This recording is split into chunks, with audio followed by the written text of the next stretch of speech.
Correcto. Cuando hablamos de los derechos humanos, hablamos de manera generalizada, ¿no? Derechos humanos, ¿no? Que nos corresponden a todos los habitantes de la faz de la Tierra, ¿no? Ustedes saben que por historia, antes los derechos humanos solamente se les consideraba a algunas personas, ¿no? Tal es el caso de la época esclavista, donde los derechos humanos solo eran reconocidos para los dueños de los esclavos, ¿no? Mientras que los demás eran considerados simplemente como los animales parlantes, se les decía, ¿no? Los esclavos tenían que obedecer toda acción que hacían mención sus dueños, ¿no? Hemos visto que los derechos humanos, a medida que ha ido transcurriendo los años, los derechos humanos se han ido consolidando para todas las personas. Si hablamos de historia, sabemos que en un momento determinado las mujeres no tenían el derecho al voto en nuestro Perú. Antes, erróneamente se creía, ¿no? Las mujeres no tenían acceso a la educación. Se conocía y se sabía que las mujeres solamente estaban determinadas para el cuidado de la casa, las acciones domésticas, ¿no? Entonces, entiendan, es más, muchos años se ha venido trabajando respecto a estos derechos humanos, jovencitos. Ese es el objetivo del día de hoy, nosotros ser conscientes que todos nosotros tenemos derechos humanos y que estos derechos humanos se nos reconoce, específicamente en la esencia de ser personas humanas. ¿Ya? Entonces, este es el inicio de nuestra clase. Nos toca hablar sobre la dignidad humana, nos toca hablar sobre los derechos humanos que están inmersos en el planeta, ¿no? ¿Ya? Si es que hay alguna pregunta, la podemos formular. Entonces, hemos visto que los derechos humanos es una construcción de todos nosotros a lo largo de nuestra historia. Hoy en la actualidad, los derechos humanos, según la Organización de las Naciones Unidas, están inmersas en todos los estados que se encuentran adscritos a esto, ¿no? A la ONU. Y específicamente nos damos cuenta también que dentro de cada constitución política del Perú, dentro de la constitución política del Perú, se reconoce los derechos fundamentales de cada uno de nosotros, ¿no? Entonces, desde el derecho constitucional nacional, la ley de leyes reconoce los derechos para todos sus ciudadanos. Ejemplo, para nosotros, los 33 millones de habitantes. Pero desde el derecho internacional se reconoce a través de los tratados internacionales o los convenios internacionales. Y el más importante es la Declaración Universal de los Derechos Humanos, firmado el 10 de diciembre de 1948 en París. ¿No es cierto? A partir de ahí se cataloga, después de la catástrofe en la Segunda Guerra Mundial, se reconoce específicamente los derechos para todas las personas del planeta, ¿no?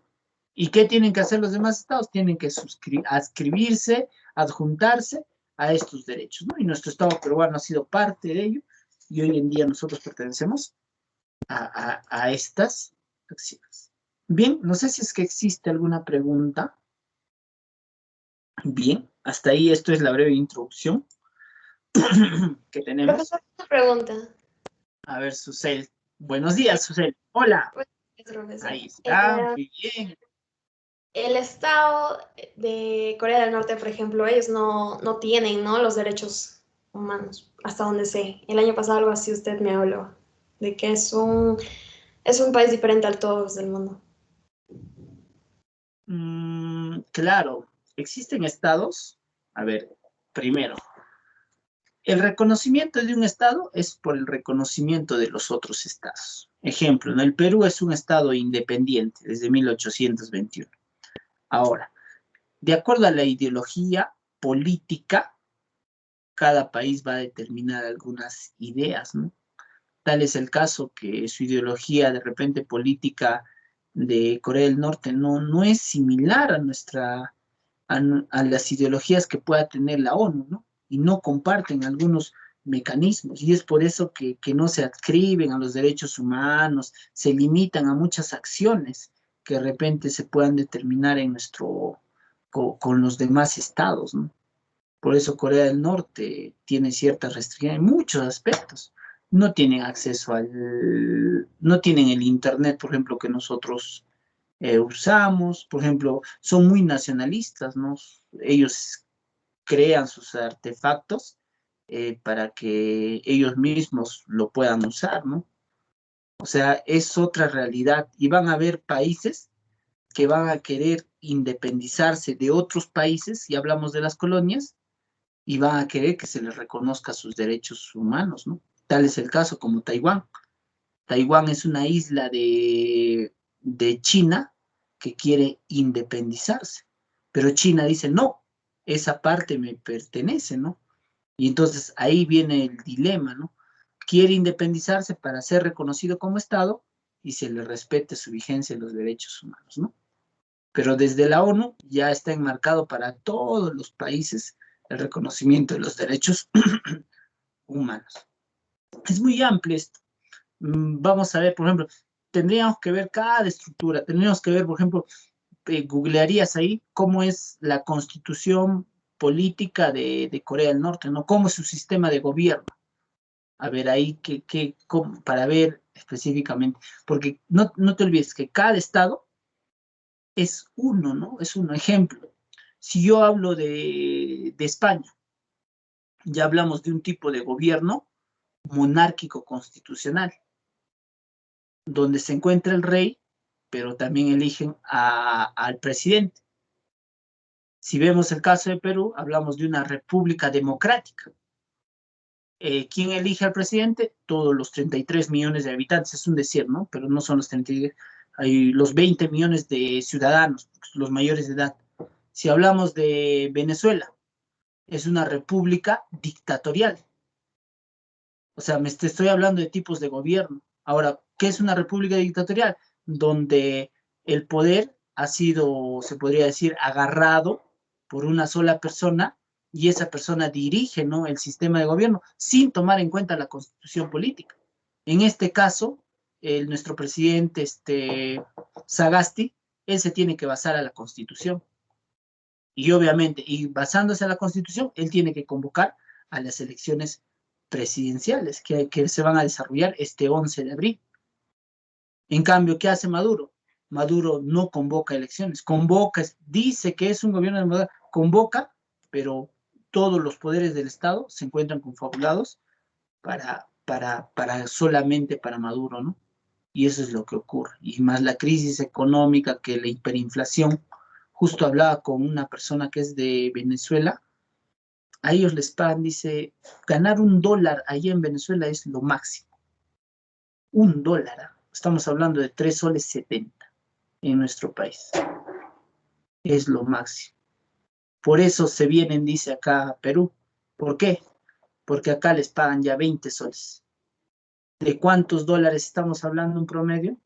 Ya ponle 5 por 3, ya ponle 10, $7, $6 ya. $6, $6. Comparado a su dólar que ganan ahí, eso les permite comprar muchos alimentos allá en Venezuela. Porque para que compres $1 allá en Venezuela necesitas 1 millón de bolívares, creo. O sea, date cuenta que los sistemas de gobiernos en nuestro país son totalmente distintos. Hemos hablado, si hablaríamos también en Asia, la monarquía absoluta, ¿no? Del caso de Brunei, por ejemplo, donde ¿cómo se llama esta persona? El sultán es el quien se encarga de administrar todo, ¿no? Monarquía absoluta, no hay poderes del Estado. Pero todos ellos tienen que estar inmersos, y con esto acabo, a la Organización de las Naciones Unidas, para que sean reconocidos como estados independientes. Una vez que son reconocidos como estados, la Organización de las Naciones Unidas les dará la Declaración Universal de los Derechos Humanos para que ellos lo puedan aplicar en su país. con los famosos derechos fundamentales, ¿no? O sea, es todo un proceso.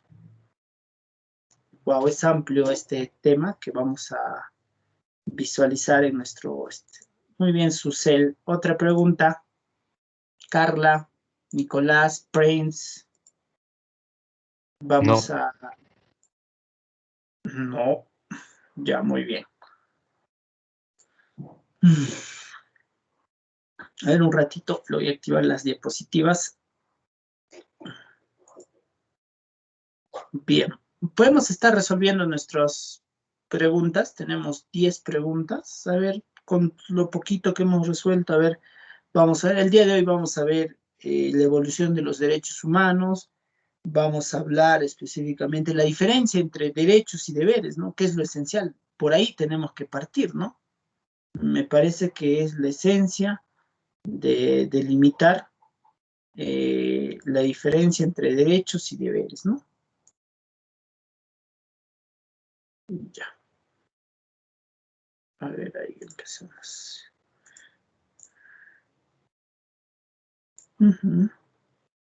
Ya, les estoy compartiendo, ¿ya? Vamos a iniciar. Ya. A ver. Primero vamos a partir por la diferencia entre derechos y deberes. ¿Cuál es la diferencia entre derechos y deberes? A ver, Carlita, que está ahí atenta. Los derechos son todo lo que todas las personas tienen y los deberes son obligatorios de cumplir. Ya, los deberes son obligatorios. Entonces, los deberes se podría estar enmarcados con las normas. Los derechos, ¿qué son? Susel. Es lo que todas las personas lo tenemos, ya que es decretado para todo el mundo. Son atribuciones. Los derechos se han ido construyendo a lo largo de la historia. Vuelvo a repetir, si nosotros nos vamos a Estados Unidos, no tenían derechos, las personas afroamericanas no tenían derechos. Entonces, miren, es un constructo que se ha dado de las distintas etapas del desarrollo humano, las distintas, las formaciones económicas sociales, se ha ido construyendo. No se les dejaba ingresar a las universidades a las personas afroamericanas. Entonces, se dan cuenta de que ya son algunos constructos sociales como el racismo, la discriminación de género, ¿no? Entre varones y mujeres, que hoy en el siglo XXI ya no se habla de esto, ¿no? De hoy en día se habla de la igualdad de género, en todo el sentido de la palabra. Ya no se habla de colores de piel, ¿no? Porque eres de un color, entonces, pero sigue existiendo. Algunos puestos de trabajo ocurren, ¿no es cierto? Entonces, de acuerdo a la circunstancia donde estamos viviendo, nosotros tenemos que ser más conscientes y tener en consideración que los derechos humanos son atribuciones, son facultades que cada uno de nosotros tiene, ¿no? Que cada una de las personas tiene para exigir y demandar ante la sociedad y el Estado, ¿no? El respeto a nuestra dignidad y a nuestra libertad. Los derechos humanos son inherentes, los derechos humanos son inherentes a las personas. ¿Qué quiere decir eso? Que los derechos humanos no se pueden salir. Tú no puedes decir yo no quiero derechos, sino que tus derechos humanos ya por el hecho de ser una persona humana ya se encuentran ahí, ¿no? El derecho a la vida, el derecho, qué sé yo, a la salud, ya están inmersos en nosotros. Por eso se dice que los derechos humanos son inherentes. Listo, hasta ahí. A ver, entonces, la gran diferencia de los derechos y los deberes, para poder acabar esta partecita, es que los derechos son atribuciones y facultades que tienen las personas para exigir y demandar ante la sociedad y ante el Estado su respeto por la dignidad y su libertad. Ejemplo, yo tengo derecho a la vida, pero también tengo el deber de respetar la vida de las demás personas. Por eso se dice que después todo derecho tiene específicamente un deber. Yo tengo derecho a un medio ambiente sano. Oye, tengo el derecho a un medio ambiente sano. Oye, pero así como tienes el derecho de pedir un medio ambiente sano, una naturaleza limpia, tienes el deber de recoger tu basura, el deber de botar tu basura en los camiones de recojo, tienes el deber de no ensuciar las calles, tienes el deber de cuidar, de mantener los residuos sólidos de manera adecuada, seleccionarlos. O sea, te das cuenta, tú al momento que me pides derechos humanos, que pides al Estado, el Estado te los va a dar automáticamente por el hecho de que tú eres una persona humana. Pero también a la par, te voy a decir un momentito, si yo te estoy dando derechos, ahora te toca los deberes, ¿no? Todo derecho tiene un deber. Ya les he dicho, medio ambiente tendrá el derecho de la higiene que va a determinar de nosotros, ¿no? Yo pido el derecho a la libertad en esta circunstancia. ¿Tengo derecho a la libertad? Sí, efectivamente. Pero ¿qué te dice? Una cosa es hablar de libertad y otra cosa es hablar de libertinaje. O sea, por el hecho de que tengas libertad, tú no puedes ponerte en una esquina a fumar un porrito. ¿No es cierto? No, no, pues no es factible. Eso ya sería un libertinaje. Tú por el hecho que tienes libertad, no puedes atentar con la vida o con la libertad de otras personas. ¿No es cierto? Entonces entiendan esa idea que siempre va a estar enmarcado desde esa perspectiva. A ver. A lo largo de la historia, los derechos humanos se han ido dando, han ido apareciendo, ¿no? En la época antigua, en la Edad Media, en la Edad Moderna y en la Edad Contemporánea, ¿no? Hablamos entonces de una evolución histórica específicamente de los derechos humanos, ¿no, jovencitos? Hasta ahí. Susel, Carla, ¿alguna preguntita? Ninguna, estamos viendo su cabecita. No, profe, no hay ninguna pregunta. ¿Listo? Carla, mientras vamos. ¿Alguna pregunta, señorita Carla? Chicos, ahí No, los miro. profesor. Ya. Uh-huh.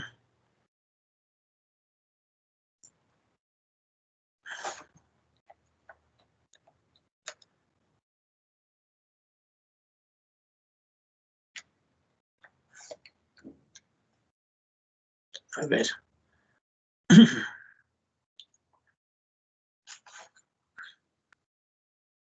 A ver.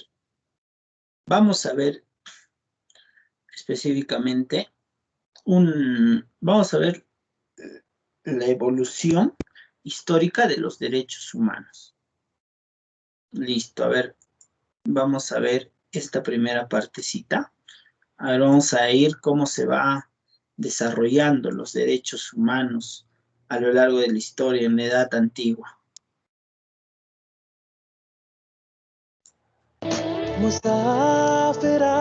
Iniciamos.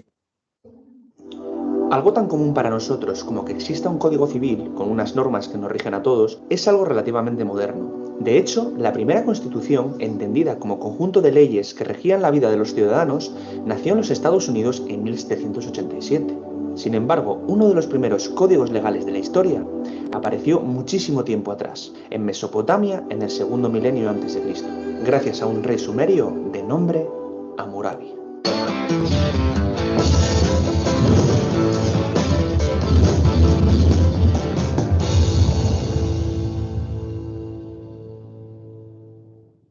¿Qué tal, gentecilla? ¿Cómo estáis? ¿Cuánto tiempo? Llevo un par de semanillas sin subir vídeo y la verdad es que se me ha hecho bastante raro. Hoy nos toca viajar, como ya habéis podido intuir, a la antigüedad, concretamente a los primeros años del segundo milenio antes de Cristo, momento en el que Hammurabi gobernó como rey de Babilonia, una de las ciudades más prósperas e importantes de la historia de Mesopotamia.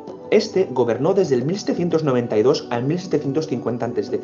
y llevó a cabo con éxito una agresiva política expansionista, conquistando varios territorios rivales y proclamando el Imperio Babilónico. Sin embargo, pasó a la posteridad no por ser un excelente estratega y militar, sino por ser el primer rey legislador de la historia de la humanidad. En otras palabras, fue el primer gobernante que puso por escrito unas normas que habían de regir en la sociedad de la que él, en este caso, era el líder, no solo espiritual, sino también político. Fue en los últimos años de su reinado cuando mandó redactar estas leyes, considerados uno de los primeros textos legales de los que se tiene constancia a nivel histórico, y del que emanaban los preceptos que debían cumplir los ciudadanos, y también los castigos que conllevaría desobedecerlos. En sí mismo, el concepto de leyes aplicables a todo el mundo era una novedad rompedora y desconocida en esa época, ya que en casi todos los lugares e imperios de aquel momento, los monarcas gobernaban de manera despótica y autoritaria, sometiendo a sus súbditos a sus propias decisiones unilaterales y caprichosas. Evidentemente, visto y juzgado desde una óptica actual, el código era extremadamente duro, cruel y, por qué no decirlo, salvaje, pues Hammurabi castigaba con la pena de muerte incluso infracciones leves, como por ejemplo que las mujeres entrasen en una taberna o que los hombres diesen refugio a esclavos huidos. Sin embargo, este código se ha hecho famoso por ser la máxima expresión de la aplicación práctica de la ley del Taelión, un principio jurídico de justicia retributiva en el que se imponía un castigo que se igualaba con el crimen cometido, obteniéndose así la reciprocidad, resumida en la famosa sentencia del ojo por ojo y diente por diente. Además, estas leyes no dejaban de reflejar el tremendo carácter supersticioso de la sociedad mesopotámica. De hecho, un ejemplo bastante cómico de lo anterior y que os va a hacer bastante gracia es el siguiente. En el caso de existir un conflicto o un pleito entre dos ciudadanos de la ciudad, el código lo zanjaba de la siguiente manera. Ojo, porque tiene tela. Se obligaba al acusado a tirarse a un río. Si el tipo era culpable, se ahogaría y bueno, pues si se ahoga, muerto el perro, se acabó la rabia. Sin embargo, si el acusado, después de tirarse al río, se salvaba y conseguía escapar, se libraba de cualquier tipo de castigo. Lo gracioso de todo esto es que si el acusado conseguía salvarse, como hemos dicho, el que había acusado sería castigado con la pena de muerte por levantar falso testimonio. Vamos, pobrecito del que acusase a alguien que supiese nadar, ¿o no? Tío, que el que acabas de acusar sabe nadar. Mierda.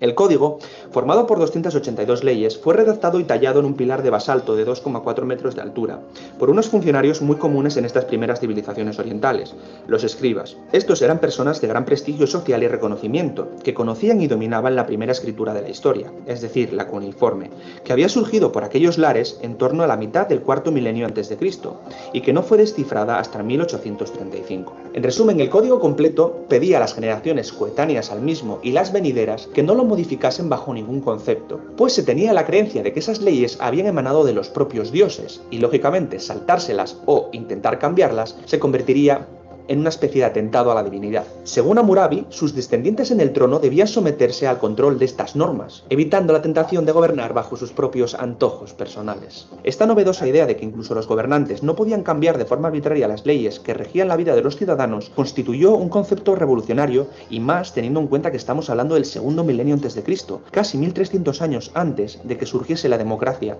en la Grecia clásica. Y una vez explicado todo esto, seguramente algunos de vosotros os estaréis preguntando que cómo conocemos hoy en día este código. Pues bien, al calor del desarrollo de la arqueología como ciencia moderna, a finales del siglo XIX e inicios del siglo XX, esta estela con las leyes del mítico rey fue descubierta y desenterrada en el año 1901 por un grupo de arqueólogos franceses en territorios del actual Irán, estando expuesta en la actualidad, para quien quiera verla de cerca, en el Museo del Louvre de París. Y con esto llegamos al final del vídeo. ¿Conocíais las leyes de Hammurabi? ¿Conocéis algún otro código de la antigüedad que se le parezca? Pues todas las opiniones. Bien. Entonces, esto es la evolución histórica, específicamente de los derechos humanos. Ustedes han visto que en la cultura mesopotamia, si quieres llamarle la cultura caldero-asiria, van a ser los pioneros, específicamente de instaurar un conjunto de normas para todos los ciudadanos, ¿no?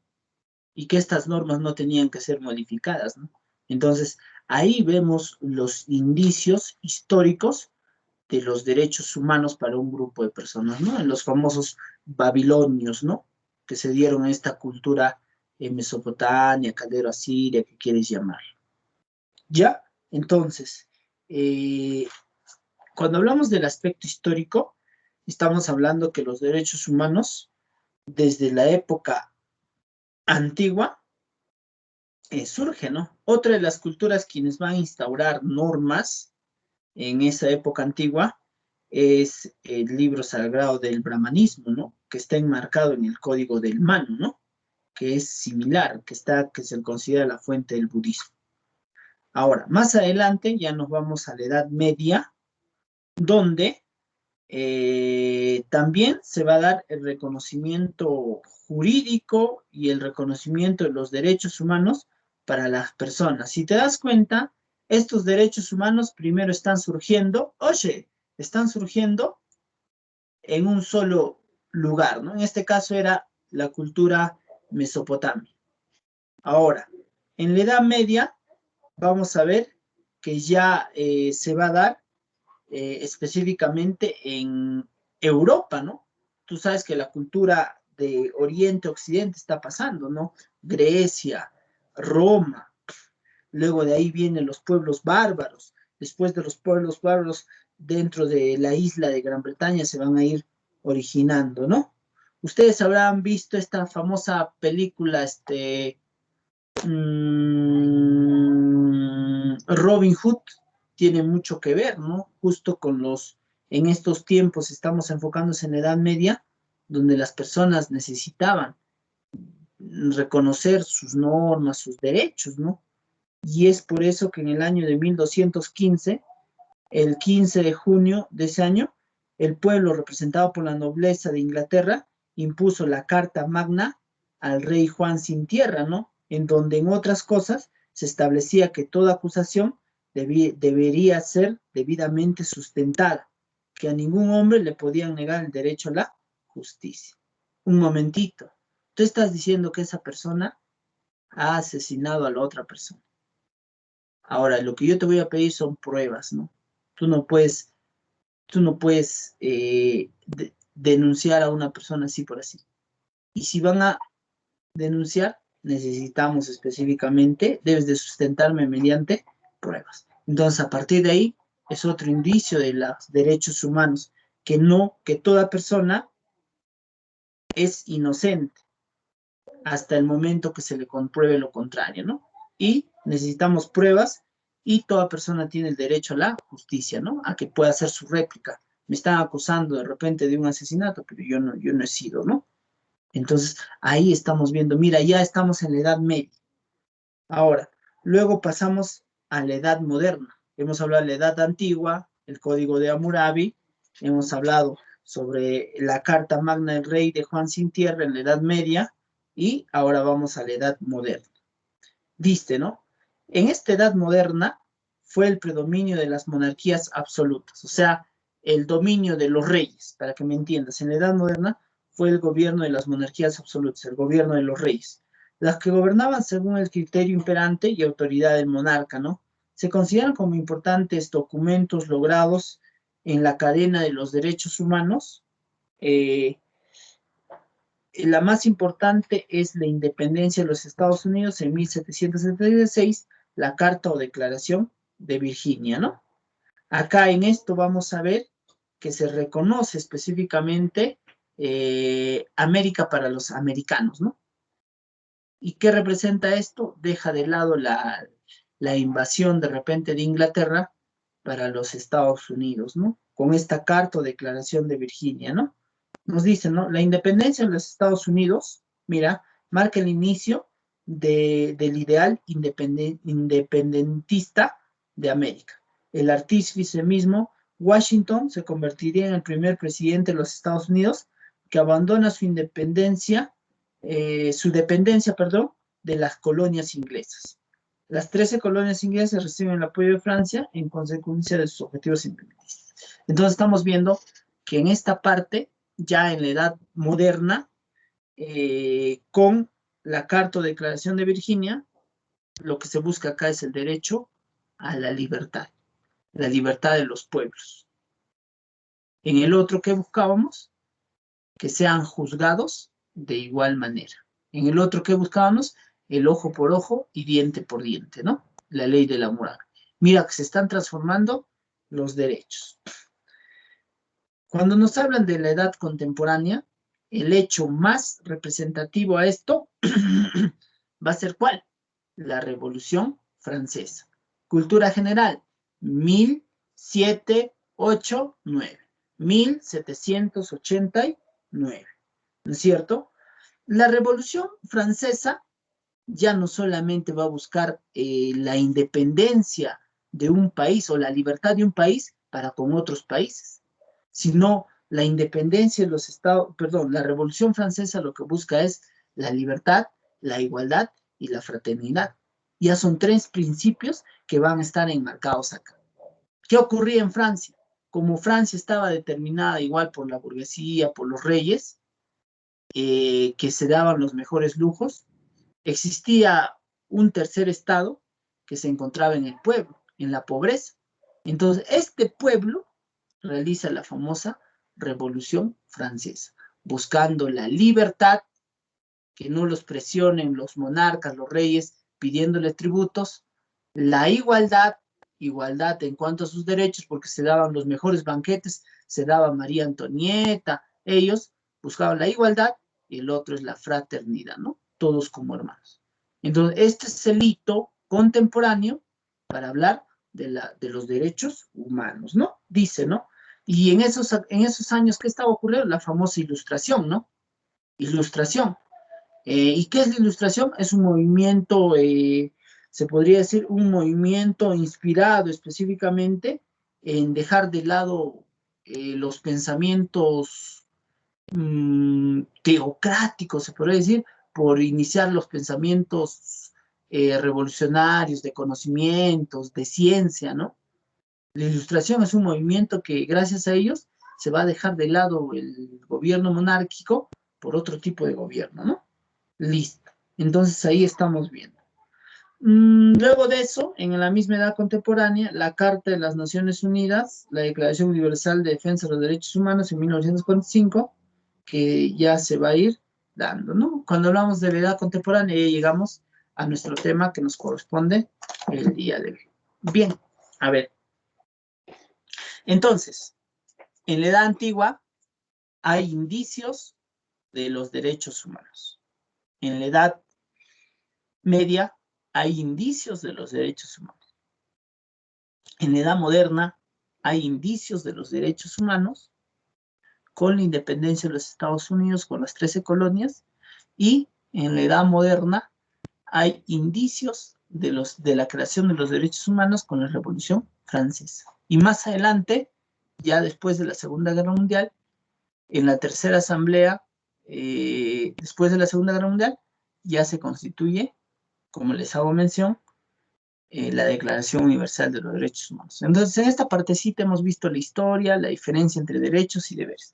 Ahora, ¿qué son los derechos humanos? A ver si me ayuda, a ver, Suselcita. Susel, que está ahí bien atenta. A ver, Los Susel. derechos humanos son facultades y atribuciones que reconocen y protegen la dignidad de todos los seres humanos. Esos derechos rigen la manera en que los individuos viven en sociedad y se relacionan entre sí, al igual que sus relaciones con el Estado y las obligaciones del Estado hacia ellos. Las leyes relativas a los derechos humanos exigen que los gobiernos hagan determinadas cosas y les impide hacer otras. Las personas también tienen responsabilidades, así como hacen valer sus derechos. Deben respetar los derechos de los demás. Ningún gobierno, grupo o persona individual tiene derecho a llevar a cabo ningún acto que vulnere los derechos de los demás. No, no es cierto. Es recíproco. Mira, nosotros pertenecemos al Estado peruano. El Estado peruano nos brinda los derechos, pero estos derechos, como nos dicen que son atribuciones, son facultades que cada uno de nosotros, se va a replicar al momento con las demás personas, al momento que nosotros cumplimos con las responsabilidades, con las normativas, con las leyes. O sea, yo te doy derechos, pero tú también tienes que cumplir las normas. Y esas normas son los deberes. Ahí está la esencia. Todo es recíproco, ¿no es cierto? Ahora entienden, ningún Estado puede vulnerar, como dice, ningún gobierno o grupo individual tiene derecho a llevar a cabo ningún acto que vulnere los derechos humanos, ¿no? Ejemplo, ustedes saben que, por ejemplo, ¿no? Se observó que estaban ingresando a diestra y siniestra por la frontera de Tumbes, por Ecuador específicamente, estaban ingresando extranjeros, ¿no? Entonces, ¿qué hizo el presidente Sagasti? Agarró a las Fuerzas Armadas, agarró los tanques y los llevó a la frontera, ¿no? Para que no puedan cruzar, ¿no? Pero las organizaciones internacionales, la famosa ACNUR, el ACNUR, Organismo Internacional de las Naciones Unidas para los Refugiados, le emite un comunicado, ¿no? Y le dice, señor, ¿qué está haciendo? Está vulnerando los derechos fundamentales de las personas, su derecho a la libertad, ¿no es cierto? Entonces, ¿qué hace Sagasti? Retira sus Fuerzas Armadas, ¿no? Y hace un control ahí en esa frontera, pero de otra manera, ¿no? Entonces te das cuenta, ningún Estado puede vulnerar los derechos humanos. Ahorita lo que está ocurriendo en Venezuela, de igual manera, están siendo afectados muchas personas. Entonces, lo que se quiere en toda esta perspectiva, que los derechos humanos se tienen que respetar a cabalidad. Ejemplo, ¿no? Hablamos ahorita, va a haber un tema de boga, la pena de muerte, ¿no? ¿Quién no, no? Pena de muerte a los violadores.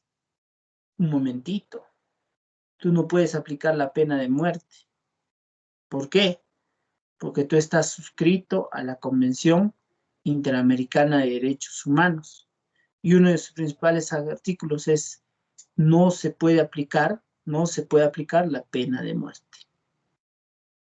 Entonces, mediante estos derechos humanos que son de manera internacional, se protege la integridad, por más que sean violadores, que sean asesinos, se protege específicamente estos derechos, ¿no? Listo. Profe, una pregunta. Le escucho. Profe, ¿cómo se realiza la pena de muerte en otros países? Los fusilan, fusilamiento. ¿Así Otro, lo matan ya o hay una sí, forma, un procedimiento así? ¿sí? Otro, ese es uno. Otra forma de muerte, químicamente, una inyección, la inyección letal le llaman, ¿no? La inyección letal. Una inyección, fin, listo, pa, muerto, listo. Son las dos formas que he podido percibir. La más usada y menos dolorosa, porque ya estaríamos hablando de repente con, por ejemplo, lo que se llama los tratos de lesa humanidad, o sea, tratos crueles contra el humano, y ya estaríamos atentando, ¿no? El matarlo, el fusilarlo, sería un trato cruel, ¿no? Por eso la mejor manera, una inyección. Está permitido en algunos países, ¿no? Estados Unidos, en alguno de sus estados se aplica la pena de muerte, ¿no? En los países de Asia no estamos hablando de Tailandia, Filipinas, en esos países se aplica la pena de muerte, ¿no? Ahí es, no sé si ustedes, otra forma de cómo aplicar la pena de muerte. En Estados Unidos es esa la que me hicieron mención. ¿Ya? ¿Alguna otra pregunta?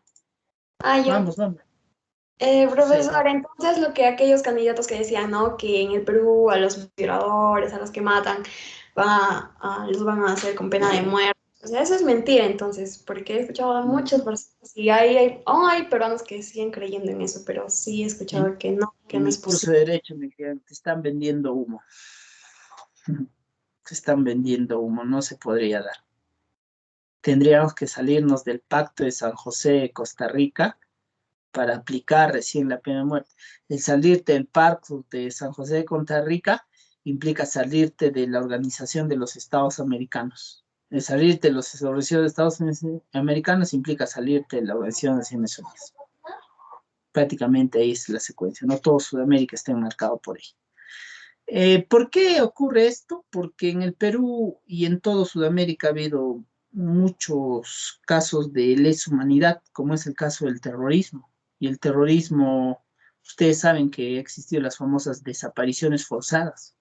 Hasta ahorita, la Comisión de la Verdad y la Reconciliación sigue buscando cuerpos de personas que han desaparecido en la época del terrorismo. No se sabe dónde están. Por eso es lo que se priva la pena de muerte en nuestro país. ¿Ya? Bien, vamos.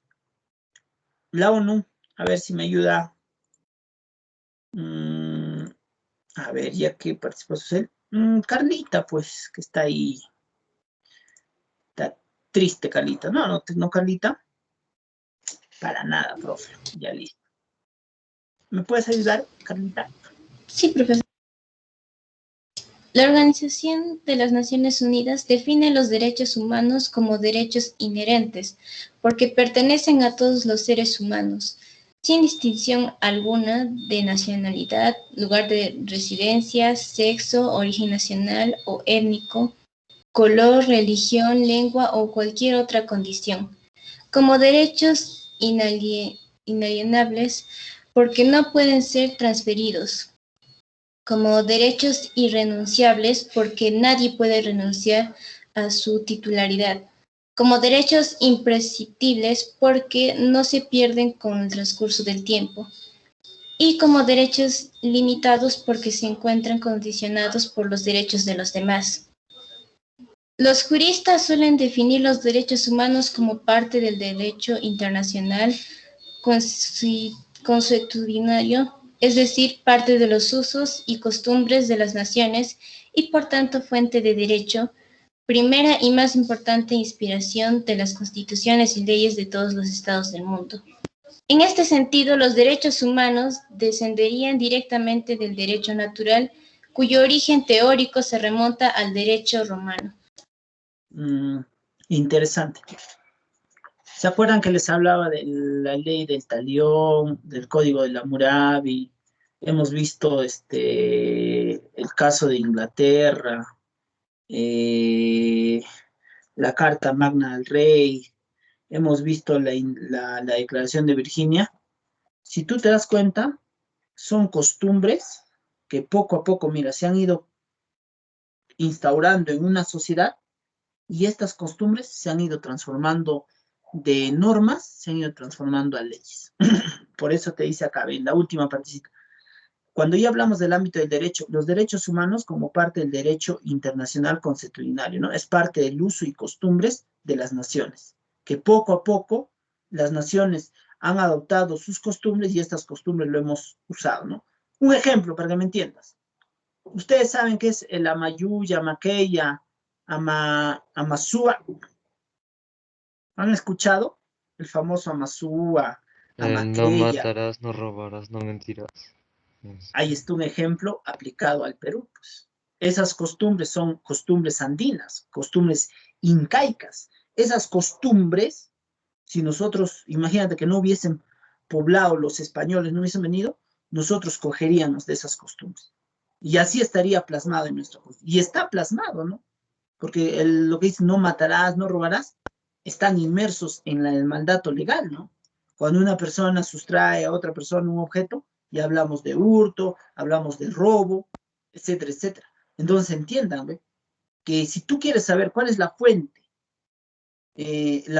específicamente de los derechos jurídicos, la fuente han sido las costumbres, las reglas que las personas poco a poco han ido poniendo en un grupo de personas, pero luego esto fue acrecentándose. Y hoy en día hablamos de la Declaración Universal de los Derechos Humanos, una declaración para todas las personas, sin distinción a clase, a raza, a sexo, a ninguna índole, ¿no?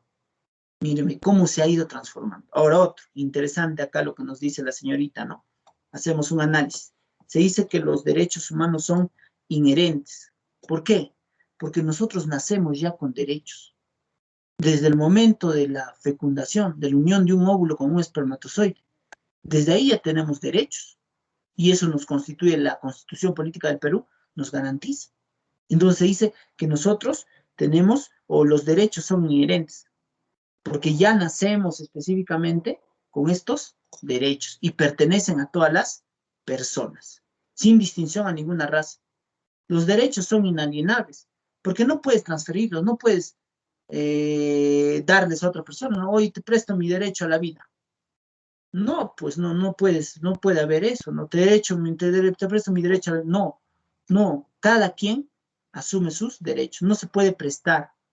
Los derechos son irrenunciables. Tú no puedes decir, oye, ¿sabes qué? No quiero derechos.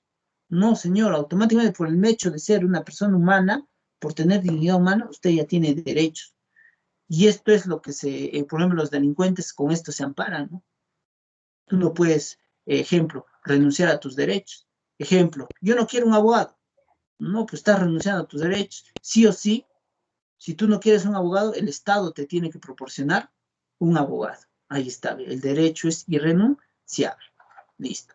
Porque nadie puede renunciar a su titularidad. Derechos imprescriptibles. Porque no se pierde con el transcurso del tiempo, ¿no? A medida que pasa el tiempo, no. Los derechos no han desaparecido. Más bien por el contrario. Están apareciendo nuevos derechos. Hoy en día hablamos de la calumnia, la injuria. Te voy a denunciar porque me estás calumniando. Ahí está. Los derechos, en vez de desaparecer, por el contrario, van en aumento. Ahorita, los nuevos juristas, los nuevos abogados, están hablando ya del derecho tecnológico. No existen leyes en nuestro país. En otros países sí. En nuestro país aún no existen leyes para el ámbito de la tecnología, para el ámbito del Internet. Y se va creando, ¿ves? Porque no se pierden con el transcurso del tiempo, los derechos son limitados. Los derechos son limitados, chicos, porque se encuentran condicionados por los derechos de los demás, ¿no? Quiere decirte que cuando terminan mis derechos, empiezan los derechos de las demás personas. Yo quiero respeto, pero también las demás personas se requieren respeto. Hasta ahí, ¿alguna réplica? Entonces, miren, ¿ve? Cómo se va transformando todos los derechos y se ha ido formando en nuestro país. ¿Alguna pregunta, chicas, señoritas, jóvenes? ¿Seguimos? Siguiente, facilito, vamos a pasar. Los derechos humanos, como ya hace un momento hemos hecho mención, pero lo vamos a definir de mejor manera, van a tener características. Los derechos humanos son características. La primera característica que tiene el derecho humano son inherentes. ¿Qué quiere decir inherentes? Porque todas las personas nacen con los derechos humanos. Nacemos con los derechos humanos. Los derechos son inherentes, ¿ya? Por el hecho de nacer persona humana, inherentes. No importa el color, la raza, el credo, la religión, ya tienes derechos humanos. Y lo garantizan a nivel internacional. Listo. Ahora, los derechos son individuales. ¿Por qué? Porque cada persona tiene sus derechos. Mi derecho a la vida es mi derecho, ¿no? Tu derecho a la vida es tu derecho a la libertad de igual manera. Por eso es que cada persona asume de acuerdo a sus derechos, ¿no? Si tú robas algo o robas a mano armada, ya, pues, tú estás asumiendo esa responsabilidad sobre tus derechos, ¿no? Que ya se te va a poner una sanción. Son individuales. Cada persona tiene sus derechos. Yo tengo derecho a la vida, Susel tiene el derecho a la vida. Son universales. Se dice que los derechos humanos son universales porque pertenecen a todas las personas en todo el planeta. Ahí viene la esencia, Susel, justo. Esto sería otra réplica que tendría que hacer. Me hablabas de Corea del Norte. Corea del Norte, como Estado, va a estar enmarcado por sus normativas, sus leyes, su constitución. Pero a manera internacional, como no están escritos, pero a manera internacional, ejemplo, imagínate una persona de Corea del Norte, también se le tendría que reconocer sus derechos humanos, por el mero hecho de ser una persona humana, a nivel internacional. A nivel nacional, con sus propias normativas, cómo se rigen, cómo están instaurados en Corea, ¿no? Y los demás países que ya te expliqué, en España, en Reino Unido, Venezuela, ¿no? Pero tú sabes, el caso de Venezuela, muchos dicen que es una dictadura y como dictadura lo que tiene que hacer es sacarlo del poder, pero no se puede porque dice que los militares, todas las personas se encuentran protegidos al presidente, ¿no? Y no se puede dar, ¿no? Y ahí viene ya la disparidad. Son universales entonces porque le pertenecen a todas las personas. Son irrevocables porque tú no puedes anularlo, ¿no? Son irrevocables porque no pueden ser anulados. Yo no quiero derechos, ¿no? Son inalienables porque no puedes renunciar a ellos. No puedes renunciar a ellos, ¿no? Porque no puedes perder, transferirlos o renunciar, ¿no? Tú no puedes decir, y te regalo mis derechos, no. Son inviolables, ¿no? de obligatorio cumplimiento, porque el que tú incumplas alguno de tus derechos, estás incumpliendo alguno de tus deberes y ya se requiere una sanción, ¿no? Yo por el derecho de la libertad no puedo de repente andar sin mascarilla, ¿no? En estas circunstancias. No, porque hoy en día hay una normativa que me sancionaría, ¿no? Porque estoy atentando con la vida de las demás personas. Y los derechos son preferentes por encima de otros derechos, ¿no? Acá vemos, te iba explicando, la Declaración Universal de los Derechos Humanos, instaurada en la Tercera Asamblea de las Naciones Unidas el 10 de diciembre de 1948, después de la Segunda Guerra Mundial, tiene el compromiso por parte de los Estados miembros, la fundamentación de los derechos naturales, específicamente, ¿no? Consecuencia de la naturaleza de la persona. Por el mero hecho de ser persona humana, ya esta persona posee derechos humanos. Ahora, cuando hablamos del positivismo jurídico, nos hace mención que estos derechos humanos tienen que estar enmarcados en cada una de las constituciones de nuestro país. Cada una de las constituciones va a hacer representar sus derechos. Listo. Les hablaba de las etapas de la evolución de los derechos humanos. Hemos visto, a manera de cultura general, en la época antigua, hemos visto el Código de Hammurabi. En la Edad Media, hemos visto la Carta Magna al Rey, ¿no? En Inglaterra, donde nos decía que toda persona tiene derecho a la justicia. Hemos visto en la Edad Moderna la independencia de los Estados Unidos, que nos hablaba de la libertad y que no exista colonias, ¿no? De que, América para los americanos, ¿no? Buscaban la libertad, buscaban la independencia de otros países y se dio. Luego en la Edad Moderna hemos visto la Revolución Francesa en 1789, donde buscan la igualdad, la libertad y la fraternidad, ¿no? Sus tres principios. Y esos principios priman y va a ser la base para la construcción, oye, de todo se podría decir, de los derechos actuales, ¿no? Luego, más adelante ya, después de la Segunda Guerra Mundial, después de 1945, se da la Declaración Universal de los Derechos Humanos. Y acá estaba la Declaración Universal de los Derechos Humanos. ¿Cuándo? El 10 de diciembre de 1948, en la Asamblea General de las Naciones Unidas, proclamada por la presente Declaración Universal de Derechos Humanos, ¿no? ¿Dónde se realizó esta Declaración Universal de Derechos Humanos? En París. ¿Y qué se van a constituir? Miren acá, los 30 artículos de la Declaración Universal de los Derechos Humanos, ¿no? Y estos 30 artículos son los que hoy en día priman a manera internacional, ¿no? A manera internacional.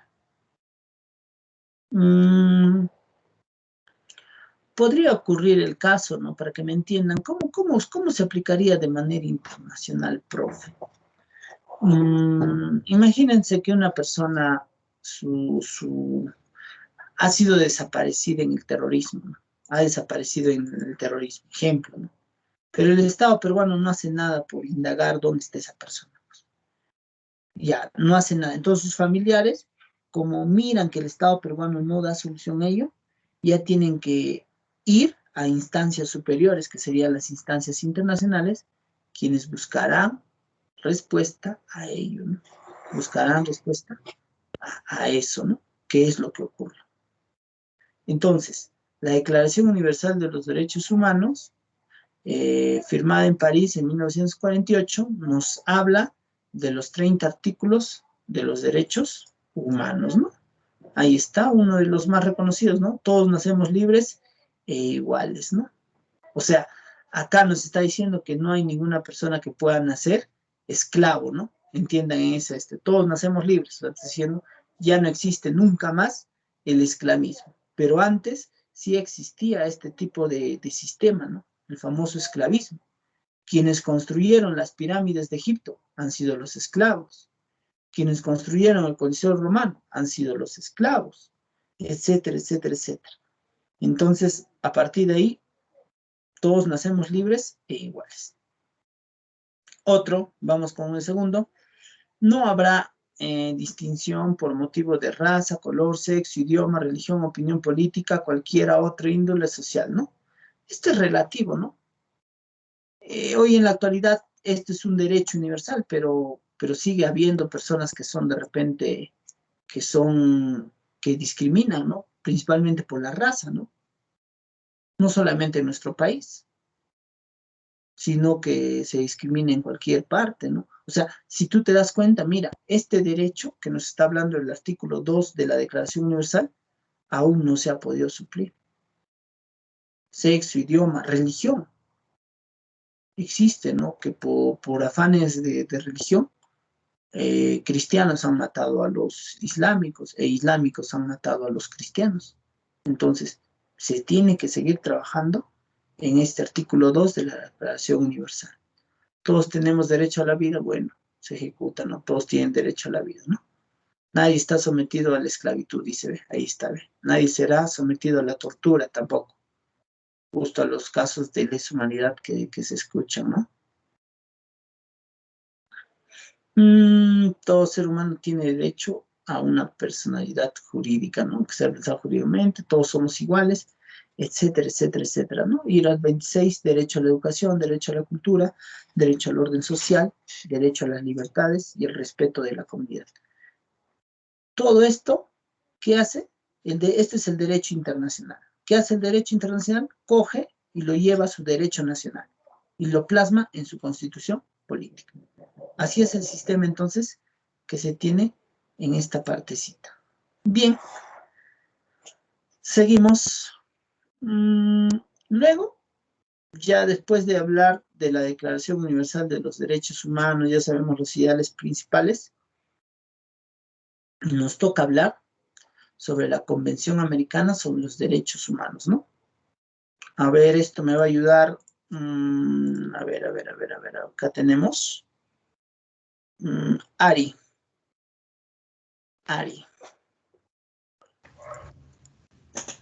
La Convención Americana sobre Derechos Humanos.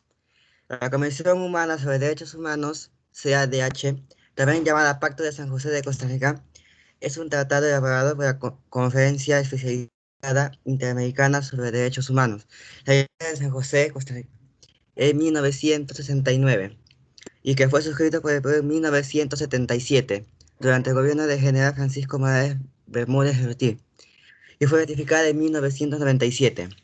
Durante el gobierno de Alberto Fujimori, la CADH generó con la norma constitucional desde la Constitución de 1979.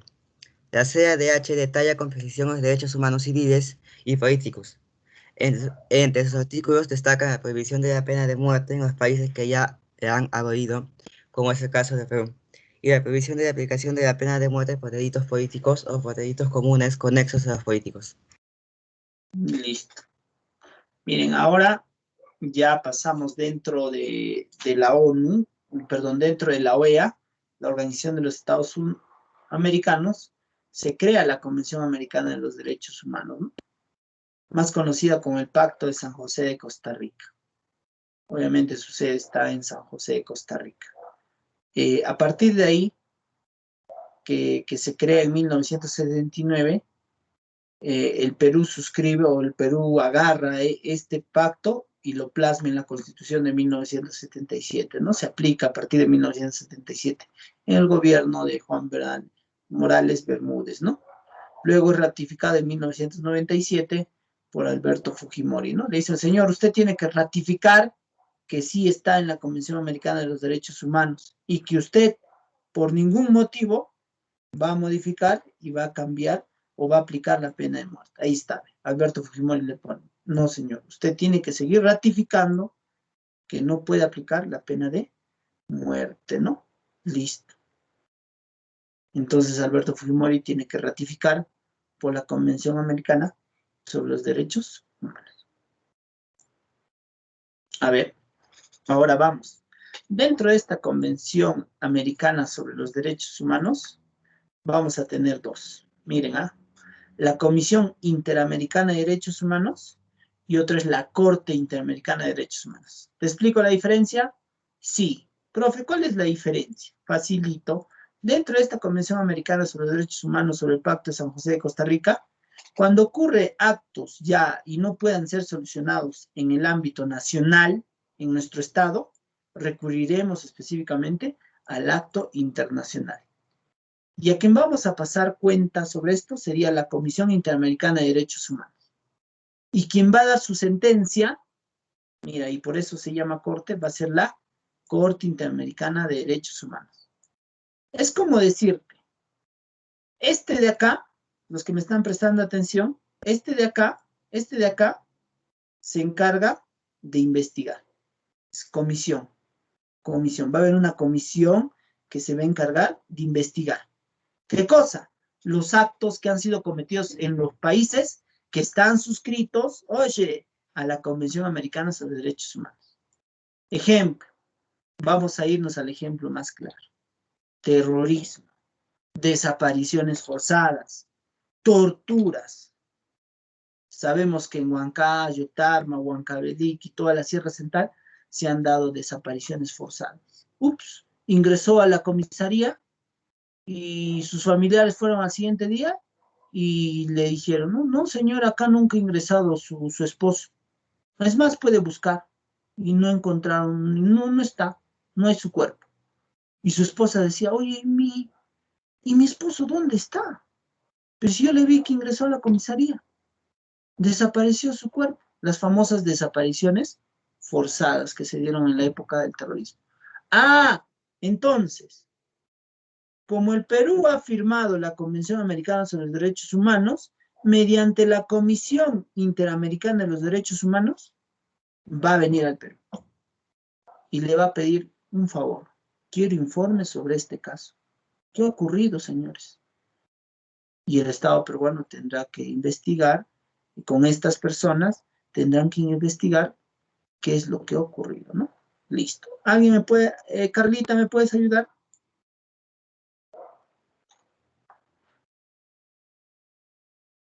Carlita. La Comisión Interamericana de los Derechos Humanos es una de las dos entidades del Sistema Interamericano de Protección y Promoción de los Derechos Humanos.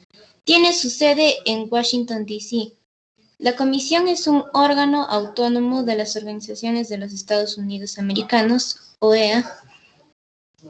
Está integrada por 7 miembros que son elegidos por la Asamblea General. Las principales funciones de la Comisión son recibir y supervisar peticiones que han sido hechas contra un Estado miembro de la OEA, reclamando sobre un abuso contra los derechos humanos enumerados en el Pacto de San José de Costa Rica. Qué interesante. Entonces ya sabes de qué se encarga la Comisión Interamericana de Derechos Humanos. ¿Está claro? ¿De qué se encarga Susel? ¿Qué hace? ¿Qué hace? ¿Qué hace? ¿De qué ellos protegen? Investiga. Ajá, investigan cuando ven que ha desaparecido. Cuando no se puede dar una solución en un país, tú puedes ir a quejarte acá, puedes ir acá, a la Convención Americana sobre los Derechos Humanos. Puedes reclamar. Vas ahí y la Convención Americana le va a delegar ¿a quién? ¿A quién? A la Comisión Interamericana de Derechos Humanos. ¿Y qué va a ocurrir? ¿Qué va a hacer esta comisión? Va a mandar ¿qué cosa? Al país ¿qué cosa? Va a mandar a las personas, a los abogados, podría decir, internacionales. ¿Para qué? Para que ejecuten, para que supervisen las peticiones que han sido dadas por el Estado peruano. ¿Ya? Listo. Una vez, ejemplo, ¿no? ¿Te acuerdas que te dije ya, hemos investigado, vienen personas de otro país y le piden información al Estado peruano? ¿Qué ha ocurrido con esa, por qué desapareció esa persona? Desapariciones forzadas. Ya, pues le dirán, desapareció. Y se enteraron, ¿no? Que sí, efectivamente, ese día esa persona ingresó a la comisaría y después el general tal le hizo tratos de lesa humanidad, torturas, inclusive llegándolo a matar, y fue abandonado en una fosa común. Se cavó una fosa común y se enterró a la persona. Entonces ya se tiene, ¿no? Ah, entonces esto es lo que ha ocurrido. Muy bien, una vez que ya tiene todo se podría decir, el expediente, la información que ha ocurrido, ellos van a denunciar ¿a dónde? Acá. Acá. ¿Cómo se llama esto? Miren, ¿qué es? La Corte Interamericana de Derechos Humanos de Costa Rica. ¿Y qué se va a encargar de hacer la Corte? Les dije. Se encarga de dar ¿qué cosa? Una sentencia o más que nada, si quieres llamarlo, ¿sabes cómo se llama en el ámbito internacional? Se llama el famoso, ¿cómo se llama? ¿Han escuchado? Van a dar su famoso, ¿cómo se llama? Su fallo, ¿no? Ya sea a favor o ya sea en contra. Susel, te escucho. Ya. La Corte Interamericana de Derechos Humanos, CIDH, es una de las dos entidades del Sistema Interamericano de Protección y Promoción de los Derechos Humanos. Fue establecida en 1978 con la entrada de vigor del Pacto de San José de Costa Rica. La Corte está integrada por 7 jueces y tiene su sede en San José de Costa Rica. La CIDH solo puede atender en los casos en los que el Estado involucrado ratificó la Convención Americana sobre Derechos Humanos. El Estado involucrado ha aceptado la jurisdicción opcional de la Corte. La Comisión Interamericana de Derechos Humanos ha completado su investigación o el caso fue remitido a la Corte, ya sea por la Comisión o por el Estado implicado en el caso. ¿Entiendes? ¿Qué te quiere decir? De que la CIDH va en ellos y bueno, ellos es como que ya ven que pueden hacer, ¿no? A las personas dar su... ¿Cómo? Ay, mira la palabra. Pero Ya, miren, vamos a hacer una simulación, ¿ya? Ustedes saben qué es a ver, de hecho, no me fraude. Ustedes saben qué es el Ministerio Público, ¿no? ¿Quién trabaja en el Ministerio Público? Hablen, alumnos del siglo pre. ¿Quiénes trabajan en el Ministerio Público? Hablen, pucha. Chicos, ¿quiénes trabajan en el Ministerio Público? Principalmente Fiscal. los fiscales, correcto, caballero. ¿Y quiénes trabajan en el Poder Judicial? A ver, háganme esa simulación. Si entienden eso, entendimos esta clase. ¿Quiénes trabajan en el Poder Judicial? Los jueces. Listo, bacán, chévere. Una cosa es hablar de los jueces y otra cosa es hablar de los fiscales. ¿Me entendieron? ¿Estamos haciendo esa simulación? Ya. La Comisión Interamericana de Derechos Humanos, ¿qué sería?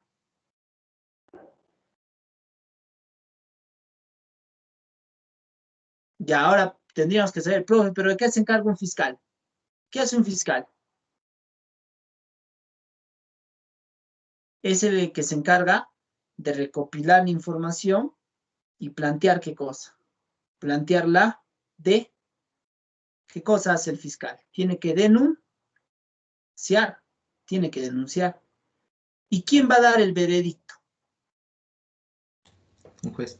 el juez.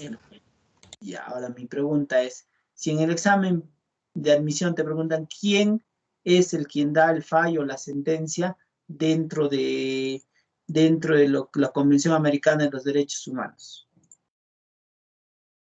¿Quién da el fallo, la sentencia? La Corte. La Corte.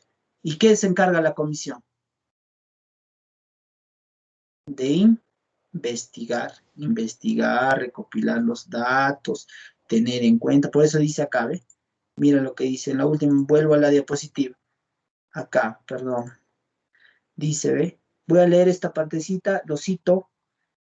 Solo puede atender los casos en los que el Estado esté involucrado y ratificó la convención. Nosotros hemos ratificado la convención la Convención Americana de los Derechos Humanos. Sí. ¿En qué gobierno? Decía párrafos arriba. ¿En qué gobierno? Fujimori. Claro, en el gobierno de Fujimori. Ahí está, pues todos estamos atentos ahí, pues. Listo. Entonces, sobre los derechos humanos, el Estado involucrado ha aceptado la jurisdicción opcional, o sea, la jurisdicción internacional. La Comisión Interamericana de Derechos Humanos ha completado su investigación o el caso fue remitido a la Corte. O sea, cuando la comisión dice, oye, ¿sabes qué? Ya tengo las pruebas, ahora sí me voy a la Corte, se van a la Corte. Ahora, para que me entiendan, es como decirte, ¿no? En un ámbito judicial van a estar el fiscal, ¿no? Que es el quien está haciendo la denuncia. Va a estar la persona afectada. Ejemplo, yo les hacía la señora, ¿no? Que perdió a su esposo. ¿Y a quién le van a denunciar? Al Estado peruano, porque los funcionarios han sido. Entonces, ¿qué va a ocurrir? Señor, se ha visto que sí, efectivamente, los policías han asesinado a su esposo. Entonces, para lo cual, una reparación civil. Tendrán que pagar específicamente un dinero. El Estado peruano le tiene que retribuir a esa persona quien su esposo ha sufrido de tratos de lesa humanidad que se daban en la época del terrorismo. Un ejemplo claro, ahorita, último, un caso, el caso de Alberto Fujimori, pues, fue hasta la comisión, fue justamente hasta la Comisión Interamericana de Derechos Humanos, porque estaban haciendo tratos de lesa humanidad y todo eso, se quejó, ¿no? O sea, entiéndeme que hoy en día sigue en vigencia cualquier caso que no se pueda solucionar y sientan que está siendo vulnerado sus derechos fundamentales en su país, tú puedes recurrir a estas instancias internacionales. Te vas a la Comisión Interamericana de Derechos Humanos y pides que investiguen en tu país esos casos. Se recopilan los datos, viendo ello, entonces la comisión denunciará a la Corte Interamericana. La Corte llamará a una audiencia para poder delimitar su fallo, si ya sea a favor o ya sea en contra. Así se actúa de manera internacional. No sé si es que hay alguna pregunta. Chicos, ya se acabó, ¿no? Tenemos 6 minutos para responder nuestras preguntas. Los escucho. Clave 1, 2, 3. Preguntas, chicos. Entonces, el día de hoy hemos aprendido sobre los derechos humanos, hemos visto la evolución, hemos visto las características de los derechos humanos, hemos visto, ¿qué más? Hemos visto, la Comisión Interamericana de los Derechos Humanos y la Corte Interamericana de los Derechos Humanos.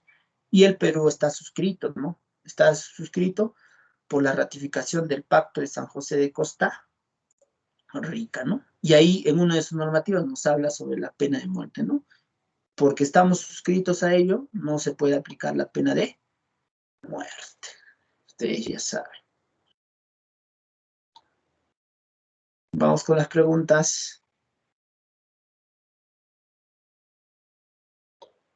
Vamos con las preguntas. Listo. Semana número 3, ¿no, chicos? ¿Sí? Manden sus preguntas. Ya deben de estar mandando sus preguntitas.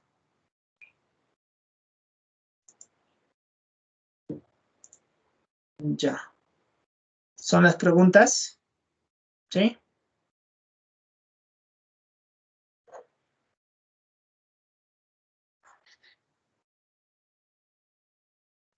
¿Cuál sería la 1? La E. Claro, los derechos humanos son limitados. ¿Por qué?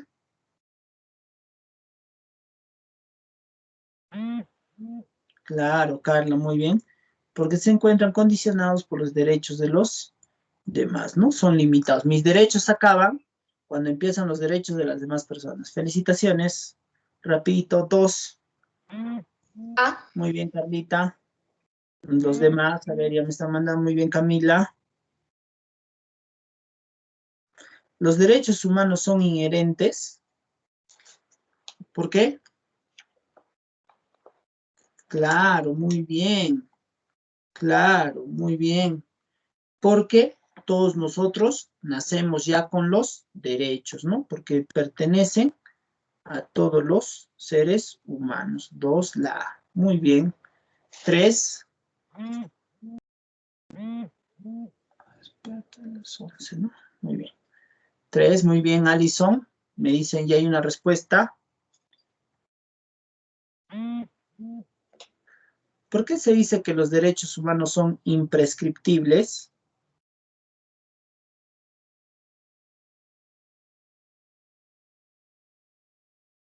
Son imprescriptibles, ¿por qué? Porque no se pierde con el transcurrir del tiempo, no desaparecen, no se pierden, ¿no es cierto? 3, la B.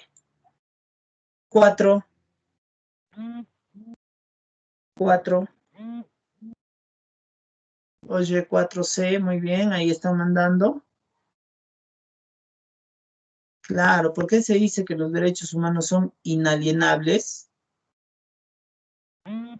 Claro, muy bien, Jean-Pierre, muy bien, hijo. Muy bien, chévere, me agrada. Se dice, profe, que son inalienables porque no pueden ser transferidos nuestros derechos humanos, profesor. Nosotros no podemos darlos a otras personas. Cada uno tiene sus derechos. La Comisión Interamericana de Derechos Humanos tiene su sede. Comisión. Ya, muy bien, Carla. No, Carlita. La Comisión Interamericana. Una cosa es la comisión, otra cosa es la corte. ¿Sí? ¿Está bien? Otra cosa es la convención. No, Jean-Pierre. La Comisión Interamericana de Derechos Humanos, dice, comisión. Te voy a poner dice, ve, voy a leer. La Comisión Interamericana de Derechos Humanos es una de las 2 entidades del Sistema Interamericano de Protección y Promoción de Derechos Humanos. Tiene su sede en Washington. ¿Cuál es la respuesta? No te ha dicho la corte, ¿eh? La comisión. ¿Cuál sería la respuesta? Claro. Estados Unidos. 6. La Corte Interamericana de Derechos Humanos tiene su sede. Muy bien. Costa Rica. 7. La denuncia de los individuos colectivos u ONGs ante la Comisión Interamericana de Derechos Humanos se denomina la denuncia.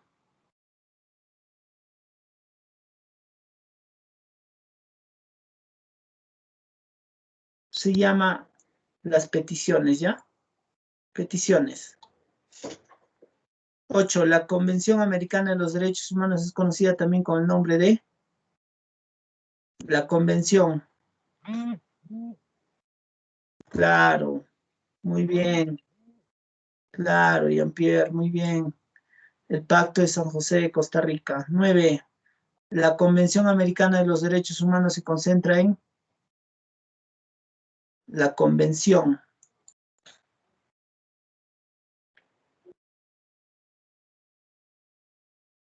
En derechos civiles y políticos. La B. La primera y más importante inspiración de las constituciones y leyes de todos los estados del mundo son. ¿Cuál?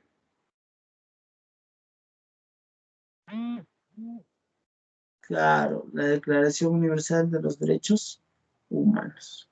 ¿Cuál es tu actividad? Realizar un organizador de conocimientos. ¿Está bien? Listo. Eso sería todo. En la tardecita nos vamos con las preguntitas. Vamos a seguir indagando más sobre este tema. Preguntas. Chao. Me voy. Hasta luego, profesor. Hasta luego, Chao. profesor. Hasta luego, Hasta profesor. luego, profesor. Hasta luego, profesor. profe. Chao. Chao. Hasta luego. Chao.